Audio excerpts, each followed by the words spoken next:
The sun blazed high above the dusty town square, turning the wooden buildings into shimmering, sun-baked structures that cast long, jagged shadows across the dirt streets. The midday heat pressed down on everyone gathered, but no one noticed it, their attention fixed on the young woman bound in the center of the square. She sat on a rough-hewn post, hands tied tightly behind her back with coarse rope that dug into her wrists, and her ankles were secured to a heavy stake driven into the ground. Her bonnet had slipped from her head, exposing tangled dark hair streaked with dirt and sweat.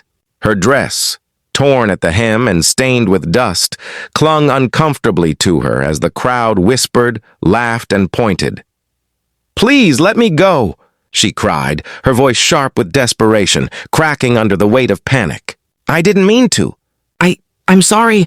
The townsfolk, a mix of rough ranchers, shopkeepers, and children, murmured and chuckled, trading glances as though they were watching some form of entertainment. "Serves her right," a man grumbled, spitting into the dirt. "Maybe this'll teach her a lesson." Another added, "Ain't no sense in running wild and bringing shame to the town. Let her learn her place." The woman shrank against the post, cheeks flushed with embarrassment that burned hotter than the sun above.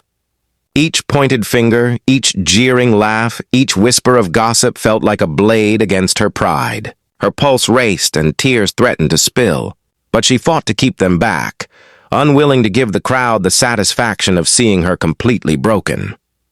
From the far edge of the square, a stir in the dusty street caught the attention of a few bystanders. A lone figure approached, riding slowly but deliberately, dust kicking up behind his horse with every measured step. His duster flapped against his broad shoulders, the brim of his hat casting a shadow over his chiseled features. The townsfolk muttered among themselves, some recognizing the man from past encounters, Colt McAllister, a cowboy known for his quiet efficiency and unwavering sense of justice. "Hey!" one of the rougher men shouted, stepping forward. "This don't concern you, stranger. Best mind your own business." Colt's gray eyes swept over the crowd, sharp and steady. "It concerns me," he said, voice calm yet carrying authority. "When someone's being humiliated in public like this, it concerns everyone with half a conscience." He dismounted with precision, boots thudding against the wooden boards of the square. He didn't rush, didn't glare, but his presence alone seemed to bend the energy of the crowd, tempering the louder voices and stifling the laughter that had stung the girl's ears just moments before. The young woman's eyes widened at the sight of him. A flicker of hope sparked, mingled with caution. She had expected ridicule, perhaps even more cruelty, but not this, an intervention from a stranger. "Please, don't let them," she began, her voice trembling. Colt moved closer, scanning the rough knots that held her hands and feet. "Don't worry," he said in a low, steady tone. "I'll get you out of this."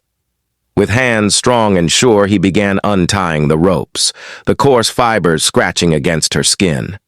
She rubbed her wrists as he freed them, wincing at the raw abrasions the rope had caused, but relief quickly washed over her face.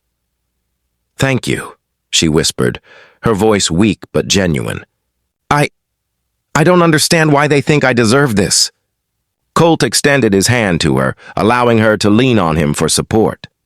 She hesitated, fear still threading through her movements, but slowly placed her hand in his.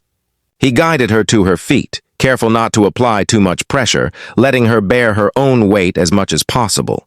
Each step they took away from the post was deliberate and slow, a dance of caution and emerging trust.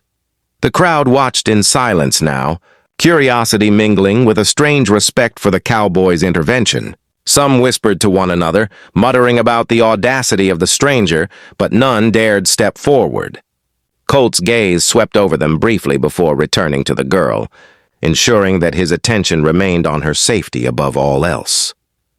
They moved toward the side of the square, away from the center and the judging eyes of the townsfolk. The woman's ankle throbbed painfully with each careful step, and she winced, nearly losing her balance.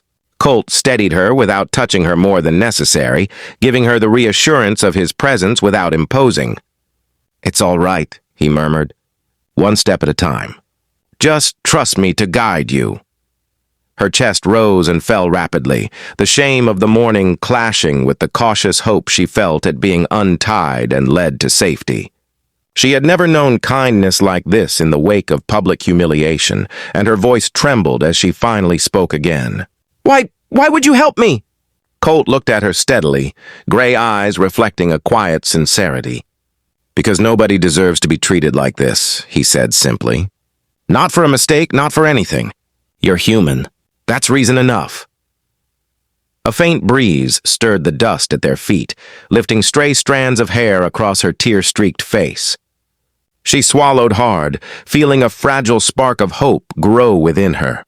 The rough, tall figure at her side had given her not just freedom from the ropes, but a sense of safety she hadn't felt in hours, or perhaps in her whole life. Colt paused at the edge of the square, near a low wooden fence, giving her room to catch her breath. "Now," he said, voice softer yet firm, "I need to know your name."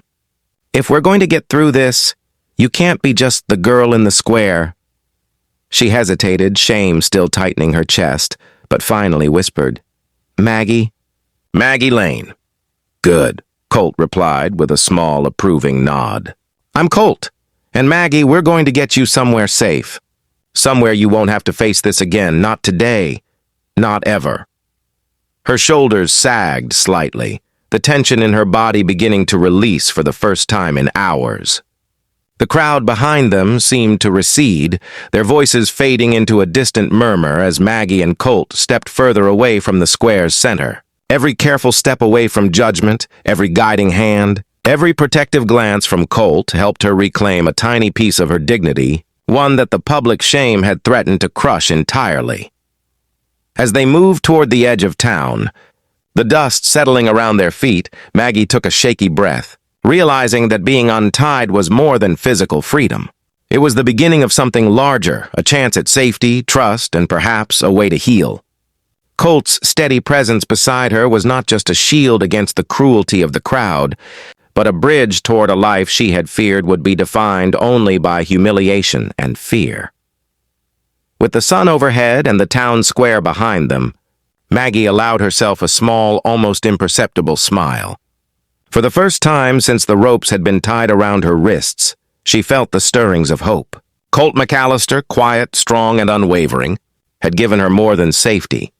He had given her the chance to stand again, to breathe again, and to believe, however faintly, that freedom and dignity were still possible, step by step, toward the edge of the town, away from the shame and the whispers. Maggie began to feel that life could continue beyond the square. Colt's presence, calm and steadfast, made her feel that the world outside the ropes could hold something more than punishment. That maybe, just maybe, it could hold protection, trust, and a future she could reclaim one careful step at a time. The stable was quiet, filled with the soft scent of hay and the low, comforting snorts of horses shifting in their stalls. Sunlight filtered in through gaps in the wooden walls, creating slats of golden warmth that cut through the lingering chill of the early morning.